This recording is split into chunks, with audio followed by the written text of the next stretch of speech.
안녕하세요. 올바디TV입니다.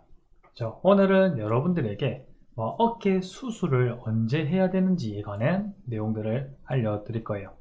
그 전에 좋아요, 구독, 알람 설정까지 부탁해요.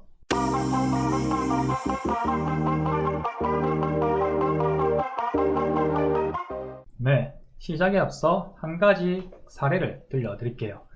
저한테 치료를 받았던 환자의 케이스였는데요.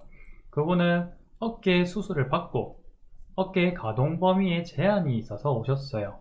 그래서 제가 간단하게 이제 히스토리를 물어봤는데, 처음에 스포츠 활동을 하다가 발목을 심하게 다쳐서 수술을 해야 됐대요. 그래서 의사와 얘기를 하는데 어깨도 좀 불편감이 있었다고 하더라고요. 어깨의 가동 범위는 전부 다 나오는데 움직일 때 약간 걸리고 통증이 조금씩 있었다라고 의사한테 얘기를 했더니, 영상을 한번 찍어보자 해서 영상 진단을 통해서 나왔던 내용은 어깨에 석회가 쌓여가지고 걸려서 통증이 있을 가능성이 높다라고 얘기를 했다고 합니다. 그리고 난 다음 이것을 가만히 놔두게 되면은 어깨가 점점점 더 안 좋아질 거니까 발목 수술을 하고 어깨도 같이 수술을 해보자 라고 얘기를 했대요. 그래서 이 환자분은 그대로 어깨 수술을 해버렸다고 합니다. 이 얘기 듣고 그게 정말 환자에게 적합한 적절한 치료였을까라는 생각이 들더라고요. 분명히 그 환자는 수술하기 전에 어깨의 가동 범위는 다 나왔어요. 그리고 어깨에 통증이 조금 있었을 뿐이죠. 그런데 수술하고 나서 부분 팔 가동 범위가 여기까지 어깨에 안 올라갔어요. 수술하고 거의 한 달 반, 두 달 정도 됐었거든요. 그것을 듣고 정말 많이 안타깝더라고요. 제가 환자분에게 이제 여쭤보니까 의사가 수술을 하자고 하니까 나는 더 안 좋아진 줄 알고 수술을 했다 라고 하시길래 할 말이 없더라고요, 정말.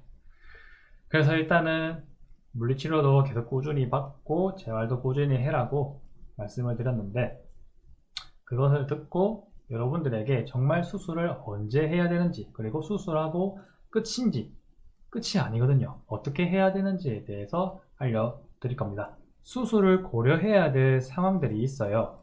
이거는 제가 말하는 것이 아니라 건국대병원의 어깨 전문의 정석원 교수님이 말씀하신 거예요. 첫 번째로는 다른 치료들이 다 했을 때 아무 효과를 못 봤을 때, 그때 수술을 고려해야 되고요. 두 번째로는 수술을 하고 난 다음에 직업을 포함해서 재활을 충분히 잘할 수 있을 때, 그때 수술을 해야 됩니다. 이 두 번째 정말 중요해요. 수술을 한다고 그게 끝이 아니에요. 수술은 몸에 칼을 대거나 어떻게든 내부에 손상을 준 상태거든요. 그래서 수술하고 난 다음에 재활을 정말 잘해야 돼요. 알겠죠? 수술하고 나서 나 수술했으니까 다 좋아질 거야 하고 재활 안 하면은 정말 고생합니다. 이 부분 꼭 고려하셔야 되고요. 세 번째로는 일상생활이 정말 힘들 정도로 불편할 때, 상당히 불편할 때 해야 돼요. 소변, 대변 못 가리고 아예 밥 못 떠먹고 그 정도로 일상생활이 불편할 때, 그때 수술은 고려해보고 다른 보존적인 치료를 해봐야 됩니다. 알겠죠? 이 세 가지는 제가 말한 게 아니라 건국대병원의 어깨 전문의 정성원 교수님이 말씀하신 거예요. 꼭 기억해 두시길 바랄게요.